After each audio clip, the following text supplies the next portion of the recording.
Olá, olá, tudo bem? Aqui é o professor Carlinhos, você já deve ter assistido aí aos vídeos da Lei de Diretrizes e Bases da Educação Nacional. Eu dou aula de conhecimentos pedagógicos e aqui no Grão Online eu já gravei toda a lei para vocês. O mais legal dessa lei, ela foi criada em 96, só que ela vem sofrendo alterações ao longo do tempo. Nós gravamos essa lei aqui no Gran Curso Online no início do mês de dezembro, então tem menos de 2 meses. E mesmo assim, a gente teve uma nova alteração no texto dessa lei. Então, hoje eu estou gravando para você um vídeo de atualização, ok? É um vídeo curto. E o que eu vou fazer? Para não falar apenas dos últimos artigos que foram alterados, eu vou fazer um resgate das alterações de 2013, 2014 e 2015. Por que, Carlinhos, você vai fazer isso? As bancas de concurso público, elas costumam cobrar essas alterações. E por que cobram essas alterações? Porque as pessoas começam a estudar de maneira errada, com material desatualizado. E aí o examinador cobra as alterações a fim de entender se você está atualizado, se você está antenado àquilo que foi substituído ou incluído na lei e aquelas pessoas que estão desatualizadas geralmente são excluídas nesse tipo de item que são criados. Quer seja o CESP, quer seja outras bancas que façam as provas de múltipla escolha. Tá bom?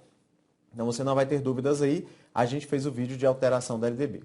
Para começar, eu vou falar da alteração de 2013. Essa alteração de 2013 foi uma alteração substancial. Ela alterou muitas coisas dentro da LDB, principalmente em duas áreas. Principalmente numa etapa, que é a educação infantil, e principalmente em uma das modalidades, que é a educação especial. Então a gente teve alterações substanciais nessas duas áreas, tá bom? Qual foi a lei, Carlinhos, que fez essa alteração? Deixa eu te explicar uma coisinha. Para alterar a LDB, só uma outra lei pode fazer, tá bom? Tem que tomar esse cuidado aí. E a 12.769 de 2013 alterou a educação infantil e a educação especial. Também alterou a educação básica e a gente vai dar uma olhada, olha aí nesse material que a gente preparou, como está aí. Ó. Em 2013, a LDB sofreu uma série de alterações muito importantes. A Lei 12.796 de 2013 trouxe novas características, principalmente para a educação infantil e para a educação especial. Quais foram as principais alterações, Carlinhos? Dá uma olhada, olha só. Principal alteração. A gente está falando aqui da educação básica, ok? Essa educação básica, gente, ela se divide em educação infantil, ensino fundamental,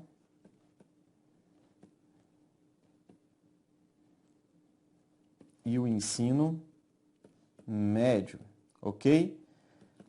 Anterior a 2013, a obrigatoriedade do Estado era apenas com o ensino fundamental.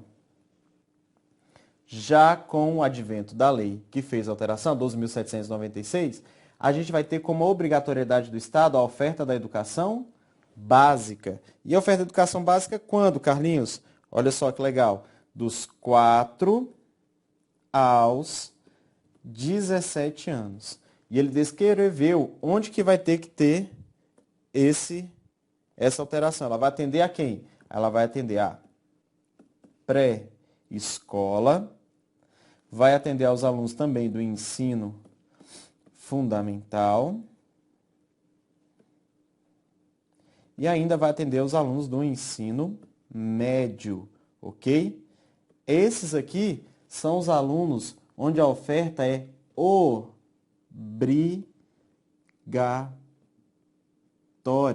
ok? Esse texto da alteração de 2003 trouxe essa consideração, que a gente também já falou aí dentro da lei, né? Então, é toda a educação básica que é obrigatória, Carlinhos? Não. Olha só o cuidado. A educação infantil, ela não é feita só de pré-escola.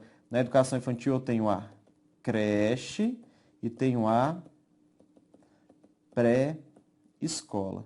Só é obrigatória, gente, a pré-escola, ok? Por isso, então, ó, o atendimento da pré-escola na idade própria, de 4 a 5 anos. Do ensino fundamental na idade própria, dos 6 aos 14 anos. E do ensino médio na idade própria, dos 15 aos 17 anos. Por isso, então, ele listou dos 4 aos 17. Essa é uma das principais alterações. Mas o que mais que ele trouxe, Carlinhos? Sobre a educação infantil, para a pré-escola, ele trouxe a consideração da frequência. É algo que os alunos têm me questionado muito, né, sobre esse campo da frequência. Como assim, Carlinhos? A frequência, gente, para o ensino fundamental e médio, obrigatória, é quanto? Isso mesmo, eu tenho que ter 75% de frequência. Essa é a frequência mínima. Se tiver mais que isso, o aluno vai ser o quê? Se for, deixa eu colocar aqui o símbolozinho da matemática, ó, se for maior do que 25%, o aluno será retido por faltas.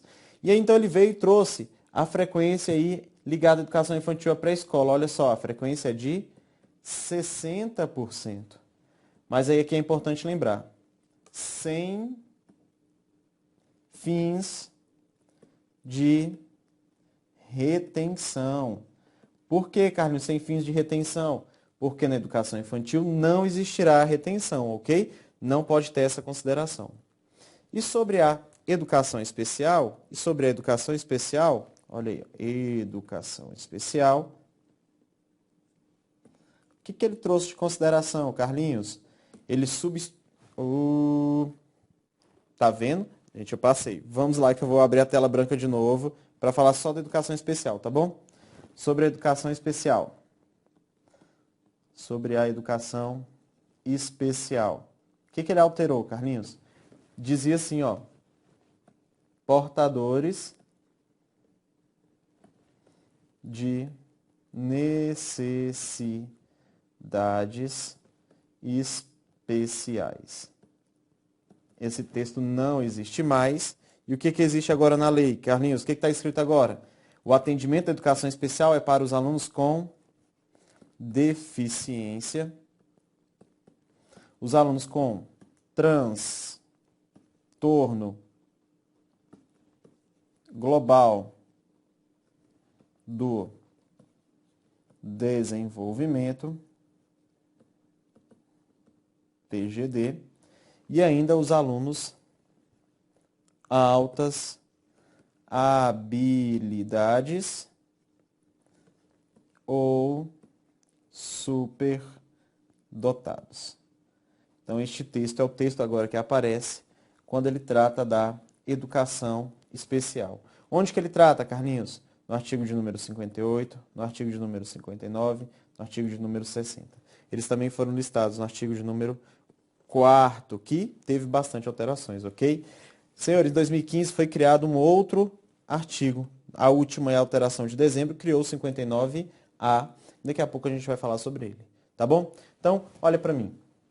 Nessas telas que eu coloquei, desenhei para você, você pode ver as principais alterações. As principais alterações estão ligadas à educação obrigatória, dos 4 aos 17 anos. Essa é a principal ideia. E ela é ofertada onde? Na pré-escola, no ensino fundamental e no ensino médio, ok?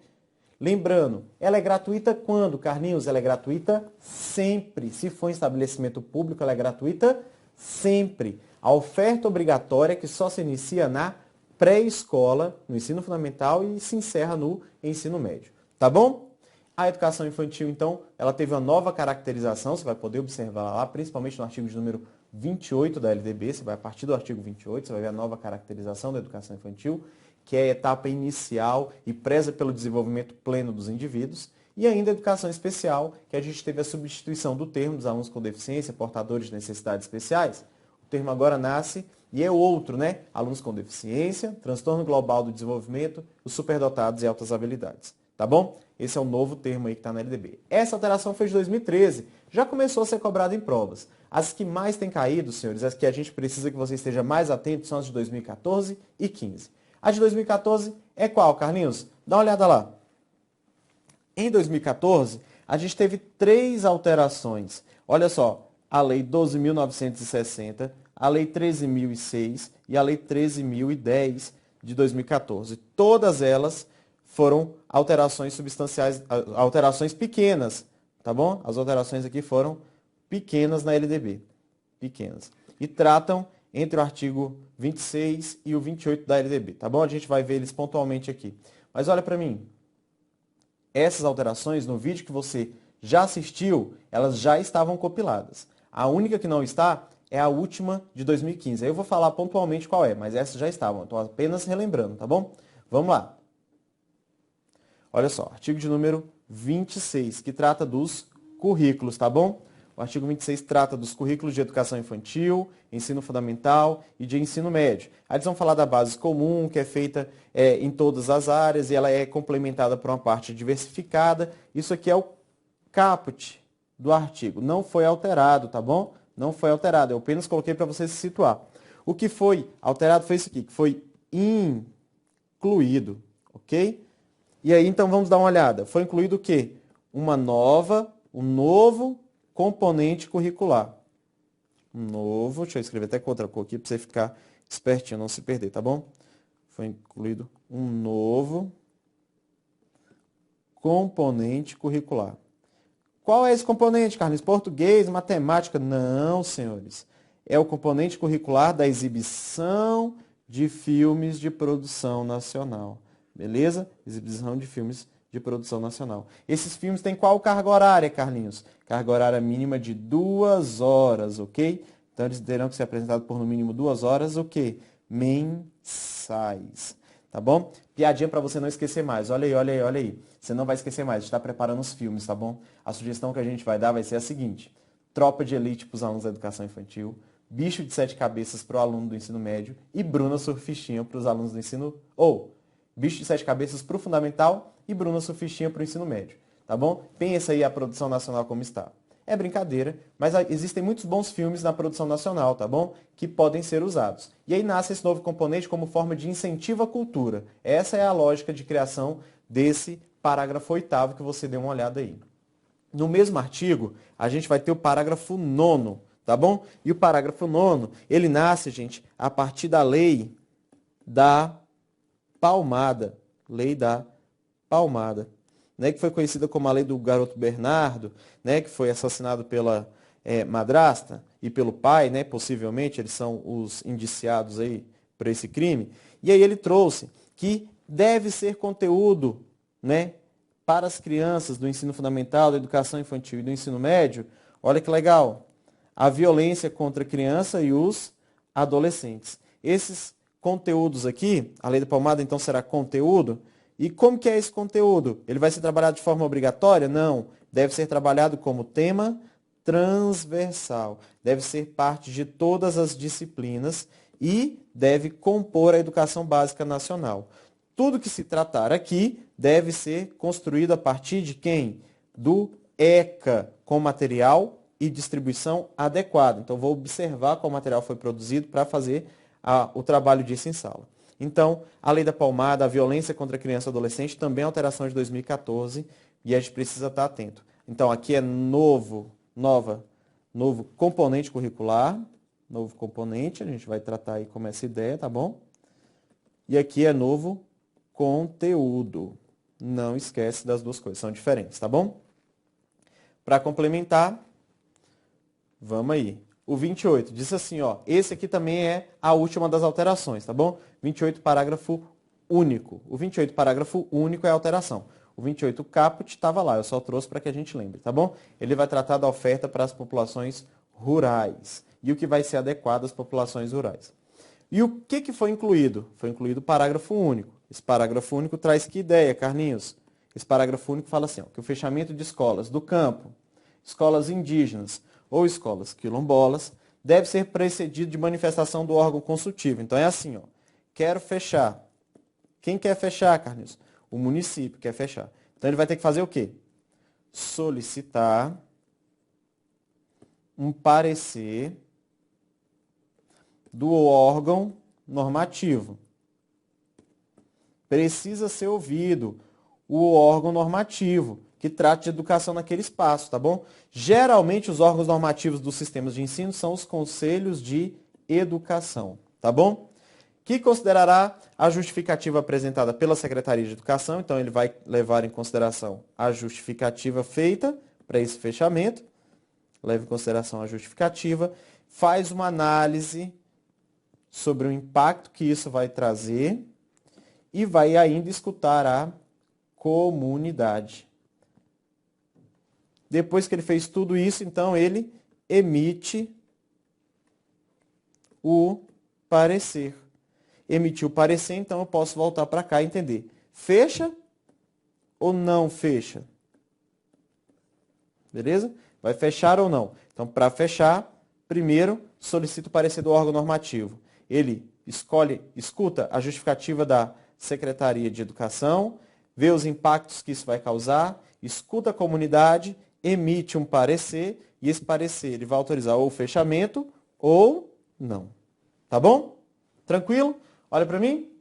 Essas foram as alterações de 2014. A gente então já fez um passeio. Já falamos de 2013, falamos agora de 2014. E agora eu vou falar de 2015. 2015 a gente já teve mais alterações do que 2014. Né? A gente em 2015 teve diversas alteraçõezinhas que foram mudando o corpo. As alterações tratam principalmente da educação superior e tratam da educação especial. Então, a gente vai precisar estar atento a esses dois campos, tá bom? O que mais costuma cair para professores da educação básica? A educação especial. Então, o artigo 9º, né? O inciso que foi criado no artigo 9º e o artigo 59A que foram criados, que tratam da educação especial, você precisa estar bem atento. Já os outros artigos tratam da educação superior. Não costuma cair para professores, mas costuma cair para que cargos, Carlinhos? Costuma cair para cargos de pedagogo, de técnicos de assuntos educacionais ou para professor de educação superior. Esses são os cargos que costumam cair. Se você está aí se preparando para o concurso de professor de educação básica, não costuma cair com grande frequência, tá bom? Mas vamos dar uma olhada aí como que isso foi disposto dentro da lei. Alterações de 2015 aconteceram nos meses de outubro, novembro e dezembro. O material que você acompanhou aí, ó, já estava atualizado com as mudanças de outubro, já estava atualizado com as mudanças de novembro. Ele só não estava atualizado com a mudança que aconteceu em dezembro. Essa mudança aconteceu, gente, dia 29 de dezembro. Por isso que não estava atualizado, né? Nesse período, o Carlinhos estava fazendo o quê? Estava na praia de nudismo e não dava para ficar aqui gravando aulas, né? A gente tinha acabado de gravar, acho que a gente terminou de gravar no dia 23 de dezembro a LDB. Então, no dia 29 ela foi alterada, por isso a razão do vídeo de hoje, tá bom? Vamos ver todas aí. A alteração da LDB, e é essa aqui, é a que aconteceu em 29 de dezembro, tá bom, gente? Então, o que eu vou pedir para você nesse momento?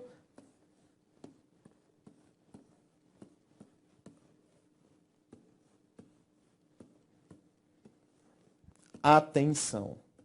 É para estar atento, tá bom? Ele disse que, ó, é competência da União, beleza? A União vai ter que fazer isso aqui. Ela vai se incumbir. Ela vai se incumbir do quê? De, em regime de colaboração com estados, o Distrito Federal e os municípios, ela vai fazer diretrizes, procedimentos para identificação, cadastro e atendimento da educação básica e no ensino superior dos alunos com altas habilidades e dos alunos superdotados. O que ele quis dizer com isso, então? Vão ser construídos documentos de diretrizes, documentos norteadores, que vão escutar a União, estados, Distrito Federal e os municípios. Para quê, Carlinhos? Para identificar, cadastrar e atender. Quem? Os alunos altas habilidades e os alunos que ou são superdotados ou altas habilidades, ok? Então, documentos norteadores para identificar, cadastrar e atender alunos altas habilidades e superdotados. Tranquilo? Artigo 9º, inciso número 9A. Tá legal? Esse, então, foi incluído aí, você precisa estar atento. Vamos para a próxima. A próxima já é lá na educação superior, gente. Esse artigo, né, o caput, que não mudou, né, é a educação superior tem por finalidade. Ele vai listar as finalidades. Só relembrando, qual é o pilar da educação superior? O pilar da educação superior é a pesquisa, o ensino e a extensão. E aí, preocupado com essas finalidades da educação superior, ele pensou em quê, Carlinhos? Ele pensou na educação básica. E pensar na educação básica, gente, é investir principalmente na formação inicial E na formação continuada, que aqui ele chamou de capacitação profissional. Essa capacitação profissional, essas duas coisas vão estar muito ligadas. Então, os profissionais que vão ser formados na educação superior, vão se preocupar. Que eu escrevi aqui, gente? Superior. Vão se preocupar com a educação básica, a fim de que, Carlinhos? De desenvolver pesquisas e extensão.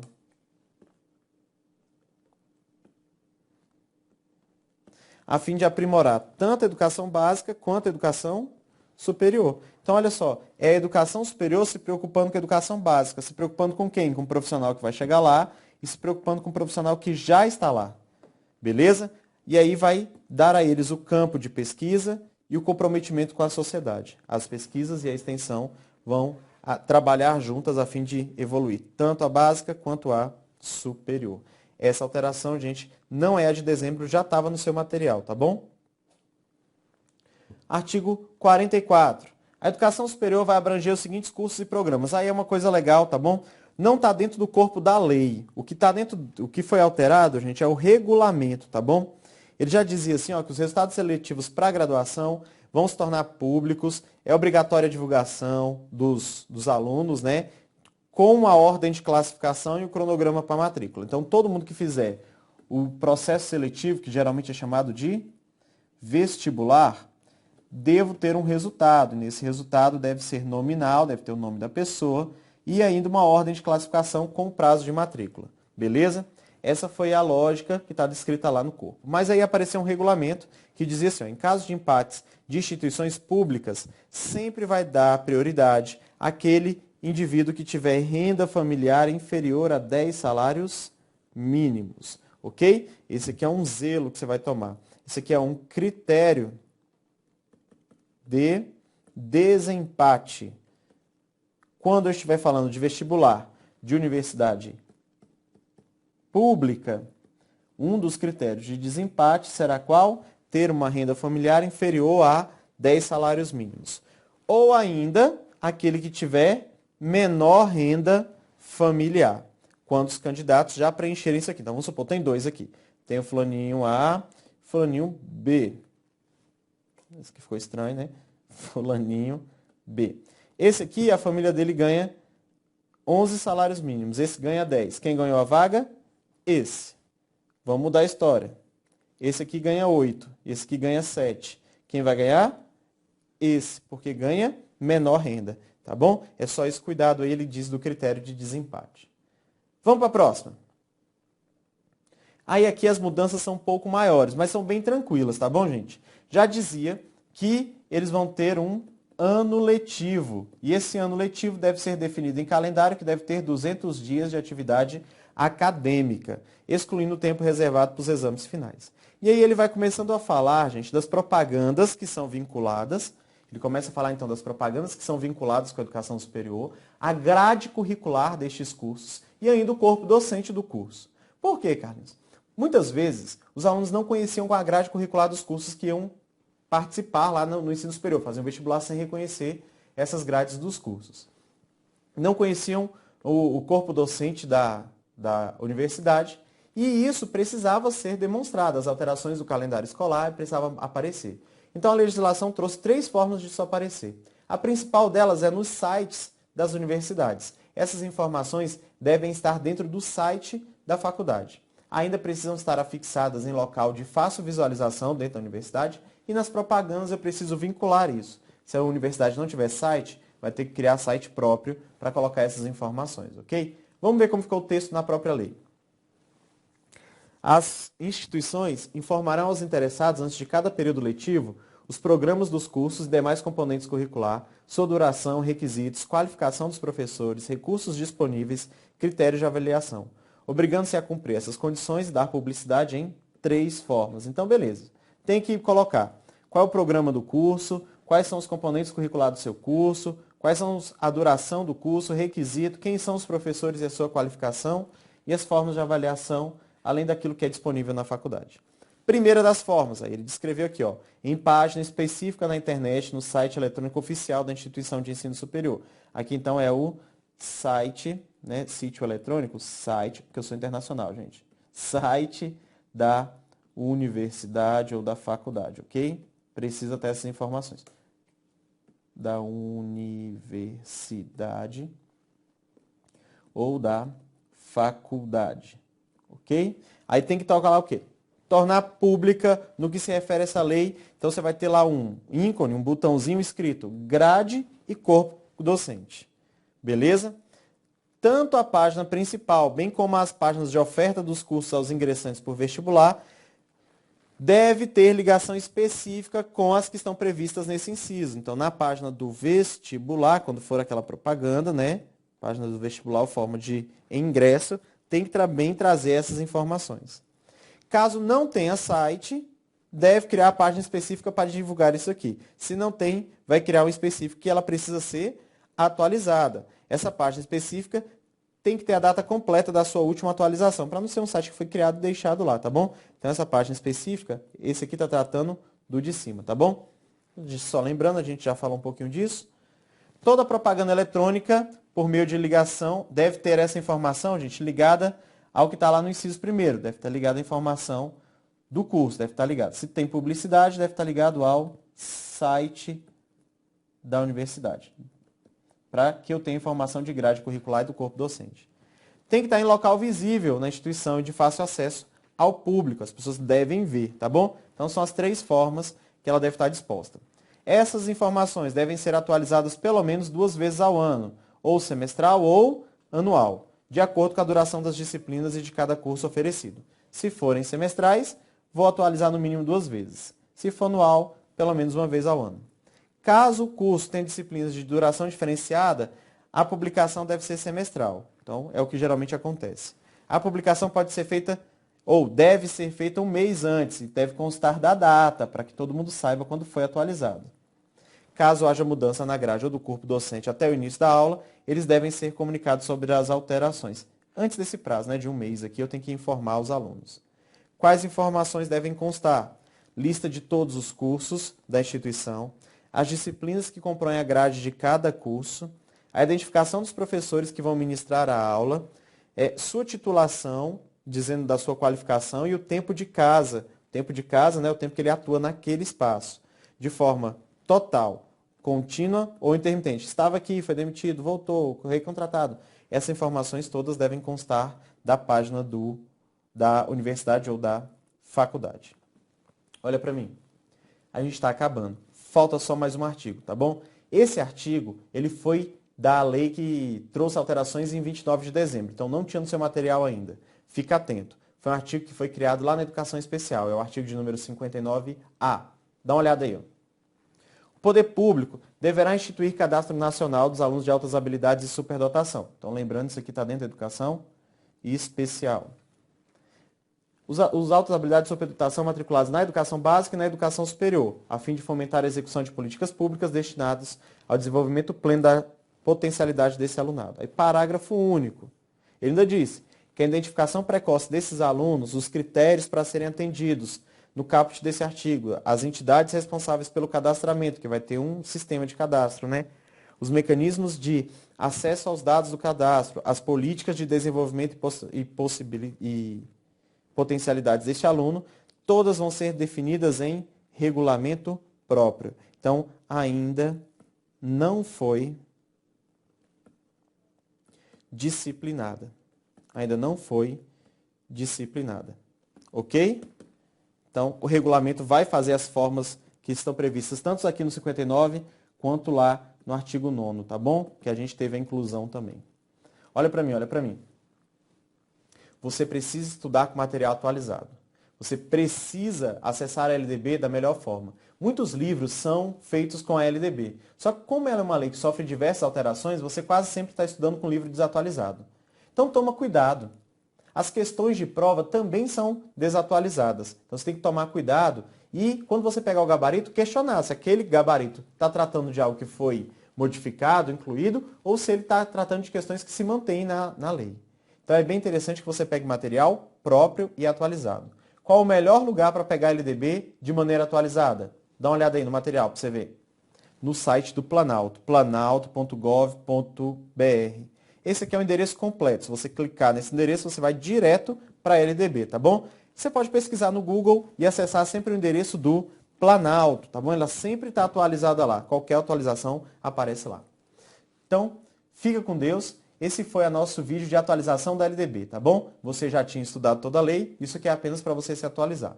Qualquer dúvida, você tem um chat de dúvida daqui, tá bom? Um fórum de dúvidas. Você manda a sua dúvida e eu sempre respondo as dúvidas que você tiver. Não fique com elas, porque o dia da sua prova é o dia da mudança, tá bom? É o dia da sua vitória e você não pode levar dúvidas para lá.